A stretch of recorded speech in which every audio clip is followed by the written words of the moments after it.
Bread is our life. Now in the war we realized even more how important the smell of fresh bread is. My name is Andriy Vasilenko and I'm director of Zealandia in Ukraine, a company producing bakery ingredients and supplying it already for more than 20 years in Ukraine.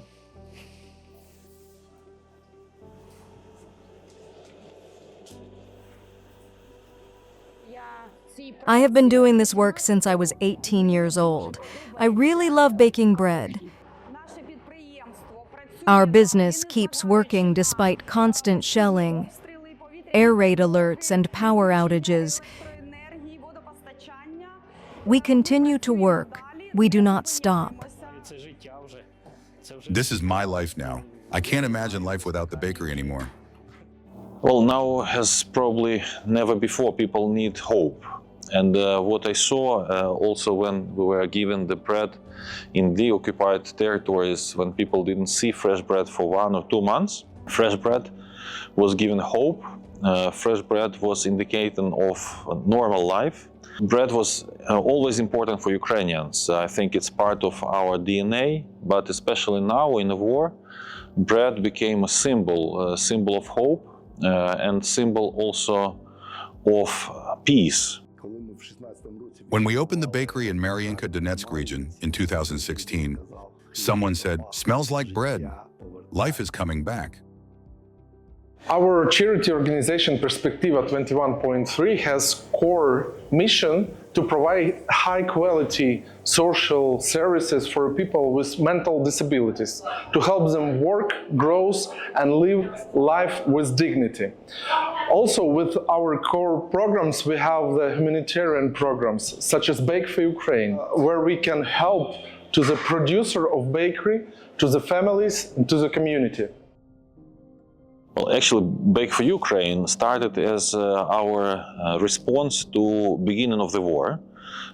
In the town where we live, bread disappeared from the shops in the first hours of the war and the logistic routes were broken. And because we had a bakery and we had also bakery ingredients, we called for volunteers to support us in producing fresh bread and distributing it to people here in the town. Later, we spread this initiative also on neighboring villages. Quite soon, we realized that giving fresh bread baked far away doesn't make much sense. It is inexpensive and it's not fresh anymore if you bring it in 2 days after baking. So we decided to support small bakeries which were working on territories near the front line or those which were deoccupied. What was also important that big bakeries, they became big targets and they were easily destroyed by big aviation bombs or missiles. So our initiative was directed mainly on small family businesses which struggled financially often, but which were producing bread even in the times when all the logistic routes were broken, even in times when there was no yeast, even in a time when there was no electricity. People kept on producing bread and supplying it to their small communities, sometimes a village, sometimes several villages. But we also tried to help other bigger bakeries which were suffering from attacks of Russian, which lost some of the equipment or buildings. Please come in. This is where freshly baked bread used to be placed on the shelves. All of this was working before, but now none of it works. I moved to this village, my daughter was born, and I started working at this enterprise. Later, I set a goal and bought this business. It took us 25 years to launch this enterprise and make it work, to buy it, to restore everything, and to get it running. Now, I don't know how much time it will take to rebuild it again. The warehouses, the mill, the bakery, everything was in good condition. But after our neighbors attacked us, everything was destroyed. We helped people.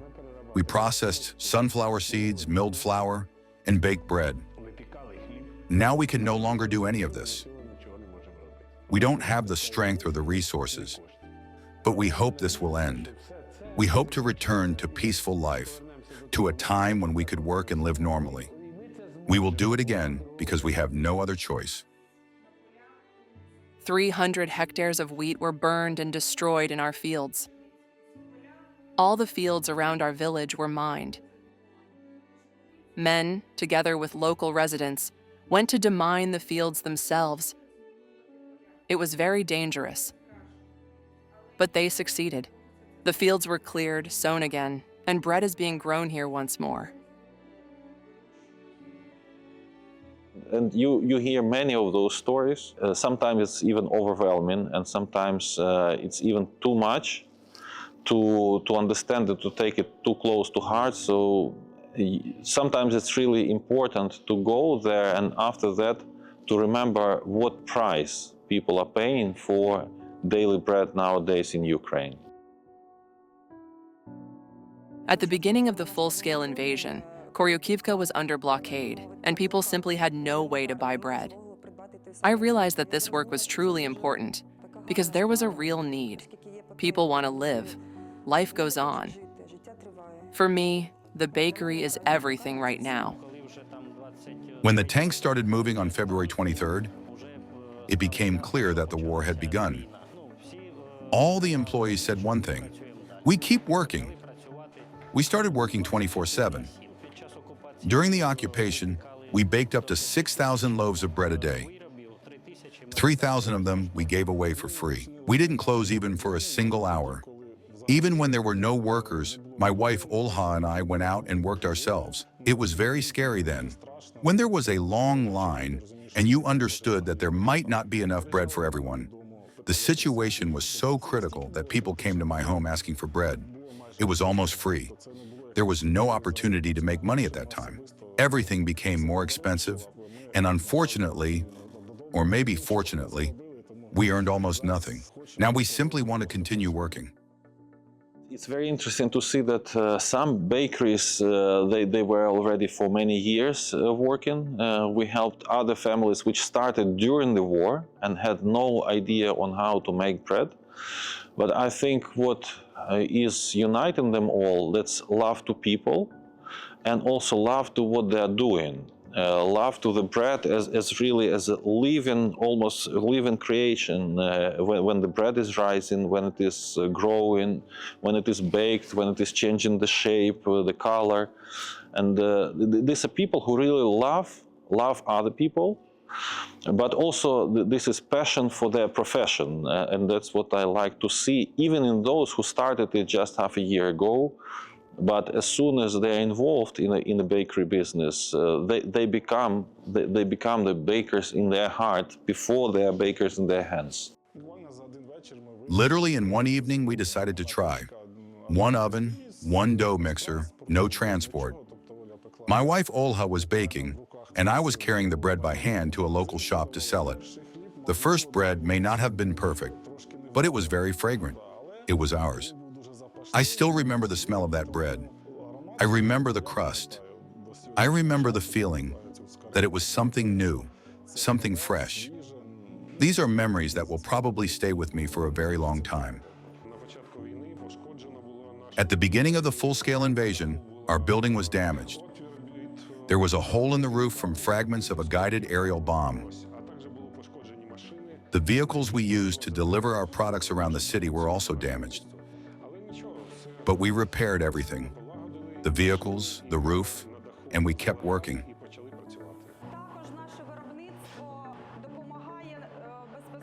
Our production also directly supports our soldiers. We bake bread, buns, and even cakes for them. They really like it. As people say, made with love. Love is what this world lacks the most. Love is the language that is missing. And this is our way of showing love. Maybe small, but sincere. I think one of the most surprising for me was how people respond to the idea of helping the bakers, especially people from far away. People who've never been to Ukraine, who never saw the bakeries which we support, and maybe will never see them, because some of the bakeries, unfortunately, they are already destroyed even after we supported them. What touched me quite a lot, that people from other countries speaking completely other language, but actually responding to the needs of their colleagues in Ukraine. So the same bakers in Great Britain, in the Netherlands, in Poland, Germany. They were responding and sending the equipment, and sometimes this equipment obviously was also working for 10, 20, 30 years somewhere in Belgium or somewhere east of Germany. And then this equipment comes to Ukraine, gets new life, and is again serving people. Here I want to introduce you to André. He came all the way from Belgium, and the special thing about him is that he has no any connection to Ukraine, also not to Zealandia, but he just saw our Bake for Ukraine action on the Facebook, and he decided that he can do something. So he collected all this equipment in small Belgian bakeries, took it on a truck, and this equipment we will give to different bakeries in Ukraine. We will inspect it, repair when needed, and this equipment will keep on serving to the different bakeries. Bake for Ukraine is special because it brings people together. Bakery businesses from abroad, Ukrainian businesses that suffered during the war, charitable organizations and local teams joined their efforts for one common goal. By working together, we are able to deliver delivery equipment, share practical knowledge, and support people who are rebuilding their work and lives in difficult times. And most importantly, to share bread with those who need it most. When Ukraine has enough, we will be able to share with other countries as well. Before the war, we had big plans. Now they are even bigger. And this is possible only thanks to volunteers and everyone who supports us. We are grateful that people notice us. We will recover. We will bloom again. And Ukraine will bloom as well. I'm dreaming about the time when every small village will have a bakery, and that every small village in Ukraine will know this baker, and that this bread will be special in every village. But of course, we are dreaming about the peaceful time when this all is behind us, and when we will speak about that as to the stories which we all passed, and that all those bakers which we support, that they will be able to tell these stories to their children and grandchildren, so that atrocity which we are going now through will never repeat. And actually, I would like that people will value also through this video and other materials which we are trying to make, that people all over the world will value much more the piece of freshly baked bread, understand the value and the price which is sometimes paid to make this bread.